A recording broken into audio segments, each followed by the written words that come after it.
ഇപ്പൊ തന്നെ ഈ മാരേജിനെ സംബന്ധിച്ചിടത്തോളം തന്നെ ഇപ്പൊ ഇത്രയും മാരേജസ് ഉണ്ടെന്ന് എനിക്ക് ഫസ്റ്റ് ഇൻഫർമേഷൻ ആയിരുന്നു ഇങ്ങനെ. അപ്പൊ ഇത്രയും മാരേജസിലേക്ക് കുട്ടികളെ പോകാനായിട്ട് താല്പര്യപ്പെടുന്നതിന് കാരണം വല്ല എന്താ പറയാ, നമ്മളിപ്പം ഒന്ന് കണ്ട് അതിന് ഇമിറ്റേറ്റ് ചെയ്യാനുള്ള താല്പര്യമുള്ള കുട്ടികളുണ്ടാകാം, അതോ അവരുടെ ഉള്ളിൽ നിന്ന് ഇങ്ങനെ മതി എന്ന് തോന്നിയിട്ടായിരിക്കുമോ ഇങ്ങനെ ചെയ്യുന്നത്?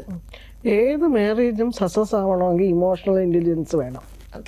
ഓക്കെ, മറ്റൊരാളെ കണ്ടിട്ട് അതുപോലെ കല്യാണം കഴിക്കാം എന്നുള്ള രീതിയിലാണെങ്കിൽ അവിടെ നമുക്ക് പരാജയപ്പെട്ടു. കാര്യം ആദ്യത്തെ 2-3 ആഴ്ചകളിലുള്ള ഒരു ഫാൻസി ഡ്രസ്സ് ഒക്കെ നമ്മൾ ഉപയോഗിച്ചിട്ടുള്ള കുറേ പ്രകടനങ്ങളുണ്ടല്ലോ, അതിനപ്പുറത്തേക്ക് പോയിട്ട് റിയാലിറ്റി സ്റ്റാർട്ട് ചെയ്യും ജീവിതത്തിൻ്റെ. അപ്പോൾ ആണ് മനസ്സിലാക്കുന്നത് ഞാൻ ഉദ്ദേശിച്ച രീതിയിലല്ല ഈ ലൈഫ് പോകുന്നു എന്നുള്ളത്. അപ്പോൾ തൊട്ട് പ്രശ്നങ്ങളുടെ ആരംഭമാവും. ഓക്കെ, കാര്യം ഈവൻ സെക്സ് പോലും എന്താണെന്നറിയാത്ത മുതിർന്ന ആൾക്കാരുള്ള സമൂഹത്തിലാണ് നമ്മൾ ജീവിക്കുന്നത്. വർഷങ്ങളായിട്ട് ഒരു ഫിസിക്കൽ റിലേഷൻഷിപ്പ് ഇല്ലാതെ കുട്ടികൾ ഉണ്ടാവാത്തത് എന്താണെന്ന് നാട്ടുകാരും വീട്ടുകാരും ചോദിച്ചു തുടങ്ങുന്ന സമയത്ത് ഒരു ഗൈനിക്കിൻ്റെ അടുത്ത് പോകുന്നു. ഗൈനിക്ക് നല്ല സ്കിൽഡ് ആയിട്ടുള്ള ആളാണെങ്കിൽ അവിടെ നിന്ന് ചോദിച്ച് മനസ്സിലാക്കും, അവർക്ക് കാര്യങ്ങൾ പറഞ്ഞു കൊടുക്കും. പക്ഷേ വീണ്ടും പല പല ടെസ്റ്റുകൾക്ക് വിടും. ബേസിക് ആയിട്ടുള്ള കാര്യം ഇവിടെ ചോദിക്കൂല. അതെല്ലാം കഴിഞ്ഞിട്ടായിരിക്കും നമ്മളടുത്തേക്ക് വരുന്നത്. നമ്മളിങ്ങനെ ഹിസ്റ്ററിയും കാര്യങ്ങളൊക്കെ എടുത്തിട്ട് ഒരു സെക്ഷൽ റിലേഷൻഷിപ്പിനെ കുറിച്ചൊക്കെ നോക്കുമ്പോൾ പറയണത് ഇവര് ഒരു ബെഡിൽ കിടക്കും, പക്ഷേ ഫിസിക്കലായിട്ടുള്ള റിലേഷൻഷിപ്പ് ഇന്റർകോഴ്സ് ഉണ്ടായിട്ടില്ല, അറിയില്ല. ഇന്റർകോഴ്സിനെ കുറിച്ച് അറിയാത്ത ആൾക്കാരുണ്ട്. നമ്മൾ ഈ പ്രോണോഗ്രാഫിയൊക്കെ ഇത്രമാത്രമൊക്കെ ഉണ്ടെങ്കിലും ഇതിനെക്കുറിച്ച് അറിയാത്ത ഒരുപാട് കപ്പിൾസ് നമ്മുടെ ഇടയിലുണ്ട്. ഈവൻ സെക്സ് ഇല്ലാതെ തന്നെ കുഞ്ഞുങ്ങളുണ്ടാവുന്ന IUI IVF വഴിയൊക്കെ സെക്ഷലി അവർക്ക് വേണ്ട, അവർ സെക്ഷലി ബന്ധപ്പെടാതെ കുട്ടികളുണ്ടാവുന്ന കപ്പിൾസിനെ ഞാൻ കണ്ടിട്ടുള്ള ആളാണ്. അല്ല, സെക്ഷലി ബന്ധപ്പെടാതെ എന്ന് പറയുമ്പോഴത്തേക്കും അവർക്ക് അറിയാം സെക്ഷലി ബന്ധപ്പെടാൻ, പക്ഷെ അവര് ബന്ധപ്പെടാത്തതാണോ? ഇത് ഐതർ ഏതെങ്കിലും കപ്പിളിന് ഇച്ചിരി ആൻസൈറ്റി ഇഷ്യൂസ് ഉണ്ടാവും. സെക്ഷൽ ഇന്റർകോഴ്സ് എന്ന് പറഞ്ഞാൽ പെയിൻഫുൾ ആണെന്നൊക്കെ ഒരു മിഥ്യാധാരണയിലുള്ള കുട്ടികളുണ്ടാവാം. അപ്പൊ സ്വാഭാവികമായിട്ട് അവര് അതിലേക്ക് തയ്യാറെടുക്കില്ല. പക്ഷെ അവർക്ക് ആ പ്രോസസ്സിനെ കുറിച്ച് അറിവില്ല എന്നല്ലല്ലോ. അറിവില്ല എന്ന് പറഞ്ഞാൽ അവർക്ക് സെക്സിനോട് ഫിയർ ആണ്. ഫിയർ ആണ്, പക്ഷെ അവർക്ക് ആ പ്രോസസ്സ് അറിയാം, പക്ഷെ അവർ അതിനുള്ള തയ്യാറെടുപ്പ് നടത്തൂല.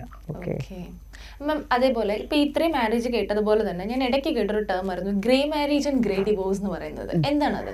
ഗ്രേ മാരേജ് എന്ന് പറഞ്ഞാൽ ഒരു പ്രായം കഴിഞ്ഞാൽ ഒരു 45 വയസ്സ് കഴിഞ്ഞിട്ട് വിവാഹം കഴിക്കുന്ന 2 പേര്, പ്രായമായി, അതായത് ലേറ്റ് ആയിട്ട് മാരി ചെയ്യുന്നവരാണ് ഗ്രേ മാരേജ്.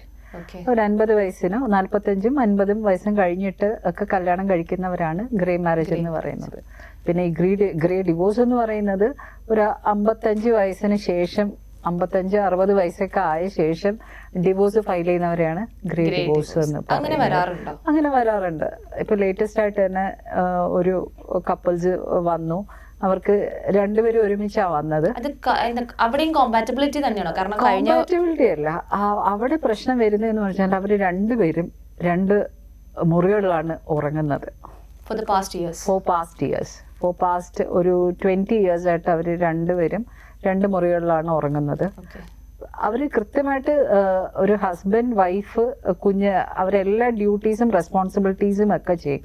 പക്ഷെ അവര് ഹാപ്പിയല്ല, ഇമോഷണലി അറ്റാച്ച്ഡ് അല്ലാത്തപ്പം അവര് 2 പേരും 2 മുറികളിലാണ് കിടക്കുന്നത്. കിടന്നിട്ട് മാത്രമല്ല അവര് അവരുടെ കുഞ്ഞുങ്ങളും അവരുടെ ഈ റിലേഷനിൽ അവർക്ക് ഒരു ബുദ്ധിമുട്ടില്ല. കാര്യം എന്ന് വെച്ചാൽ ഈ കുഞ്ഞുങ്ങൾക്കും അവരവരുടെ കാര്യങ്ങൾ കൃത്യമായിട്ട് നടക്കുന്നുണ്ട്. അവരുടെ അച്ഛനും അമ്മയും സെപ്പറേറ്റ് ആയിട്ട് ഒരു 2 മുറി കിടക്കുന്നത് അവർക്കൊരു വിഷയമേ അല്ല. അത് ഫാമിലിയിലൊരു ബോണ്ടില്ല. അതായത് അച്ഛനും അമ്മയും മക്കളും തമ്മിൽ ഒരു പരസ്പരം ഒരു ബോണ്ട് ഉണ്ടെങ്കിൽ ഇങ്ങനെ ഒരു ഗ്രേ മാരേജസ് വരില്ല. ബോധിപ്പിക്കാൻ മാത്രമല്ല, ഈ പാരന്റ്സ് ഇങ്ങനെ സെപ്പറേറ്റഡ് ആയിട്ട് കിടക്കുന്നു എന്ന് പറഞ്ഞിട്ട് പിള്ളേർക്കൊരു നഷ്ടം ഉണ്ടാവുന്നില്ല. അത് ഒരു പിള്ളേർക്ക് അവരുടെ അച്ഛനും അമ്മയും സെപ്പറേറ്റ് ആയിട്ട് ഇരുന്നു എന്നും പറഞ്ഞിട്ട് അവർക്കൊരു ബുദ്ധിമുട്ട് വരാറില്ല. മാമിന്റെ അടുത്ത് അങ്ങനെ ഒരു വിഷയം വരാറുണ്ടോ? തീർച്ചയായിട്ടും. നമ്മൾ ഈ ഗ്രേ മാരേജിനെ കുറിച്ച് പറയുമ്പോൾ തന്നെ എന്തുകൊണ്ട് ഒരു പ്രായമാകുമ്പോൾ ഒരു കൂട്ട് വേണം എന്ന് തോന്നുന്നു. ജീവിതത്തിലെ മനുഷ്യർക്ക് ഏറ്റവും പ്രയാസമേറിയതാണ് ഏകാന്തത. അപ്പൊ ഏകാന്തത ഒന്ന് മാറിക്കിട്ടാൻ വേണ്ടിയാണ് പലപ്പോഴും പല വിവാഹത്തിലേക്കും പോകുന്നത്. പക്ഷെ ഇവിടെ ഒരുപാട് പ്രശ്നങ്ങൾ ഞാൻ കണ്ടിട്ടുണ്ട്. സെക്കൻഡ് മാരേജ് കഴിഞ്ഞ് വരുന്ന ആൾക്കാർ ഒന്ന് ചിലപ്പോൾ ഇവർ രജിസ്റ്റർ ചെയ്യില്ല. അതിന് ചിലപ്പോൾ ഒരു ഹസ്ബൻഡ് പറഞ്ഞ ഒരു reason, already wife government employee ആയിരുന്നു, പെൻഷൻ മേടിക്കുന്നുണ്ട്. അപ്പോൾ ലീഗലി സെക്കൻഡ് മാരേജ് കഴിഞ്ഞാൽ പിന്നെ ആ പെൻഷൻ കിട്ടാൻ അർഹതയില്ല എന്നാണ്, അതിനെക്കുറിച്ച് മാഡമാണ് പറയേണ്ടത്, അർഹതയില്ല എന്നുള്ള ഒരു ഇതുണ്ട്. അങ്ങനെ വരുന്ന സമയത്ത് ഇവർ രജിസ്റ്റർ ചെയ്യില്ല. അവിടെ നിന്ന് കോൺഫ്ലിക്റ്റ് ആരംഭിക്കും. അപ്പോൾ പിന്നെ ഞാൻ ആരാണ്, അവിടെ നിന്നാണ് അടുത്ത ഒരു പ്രശ്നം. പിന്നെ അടുത്ത വേറെ കുറച്ച് കേസുകളിൽ ഞാൻ കണ്ടിട്ടുള്ളത്, ആദ്യ ഭാര്യയോ ഭർത്താവോ ഒക്കെ മരിച്ചിട്ടുണ്ടാവാം, സെക്കൻഡ് മാരേജ് ചെയ്യും. പക്ഷെ ആദ്യ ഭാര്യയുടെ ഫോട്ടോ ഒക്കെ ബെഡ്റൂമിലും വരാന്തയിലും ഫാമിലി പിക്ചേഴ്സ്, വാട്സപ്പിൻ്റെ പ്രൊഫൈൽ പിക്ചേഴ്സ്, ഇങ്ങനെയുള്ള എല്ലാം വയ്ക്കും. അതിൽ ഐതർ ഏതെങ്കിലും ഒരു പാർട്ട്ണറിന് അത് മാനസികമായിട്ട് ഭയങ്കര ടെൻഷനാണ്. കാര്യം ഒറ്റയ്ക്ക് ഒരു ഒന്നിച്ച് ജീവിക്കാൻ വേണ്ടിയാണ് ഇവർ തയ്യാറാവുന്നത്. ആ സമയത്ത് പറയും, ഓക്കെ എൻ്റെ ഭർത്താവ് എന്നെ ഇങ്ങനെ നോക്കിയിട്ടുണ്ടായിരുന്നോ, എന്നെ അവിടെ കൊണ്ടുപോയിട്ടുണ്ടായിരുന്നു, ഇവിടെ കൊണ്ടുപോയിട്ട് പഴയ കാര്യങ്ങളൊക്കെ പറയും. അപ്പോൾ പുതിയ പാർട്ട്ണറിന് എന്ത് പറ്റും, ഇൻഫീരിയർ ഫീലിംഗ് ഉണ്ടാവും. അതേപോലെ തന്നെ തിരിച്ചും ഭർത്താവ് പറയും, എൻ്റെ ഭാര്യ, പണ്ടത്തെ ആദ്യത്തെ ഭാര്യ ഭയങ്കര കുക്കിങ്ങിൽ എക്സ്പേർട്ടായിരുന്നു, അപ്പം നിനക്ക് കുക്കിംഗ് ഒന്നും അറിയില്ലല്ലോ, അവൾ എന്നെ ഞാൻ എവിടെയെങ്കിലും പോയപ്പോൾ എൻ്റെ തുണിയെല്ലാം അയൺ ചെയ്ത് പെട്ടിയിലാക്കി തരും, നിനക്ക് അതങ്ങനെ ഇല്ലല്ലോ.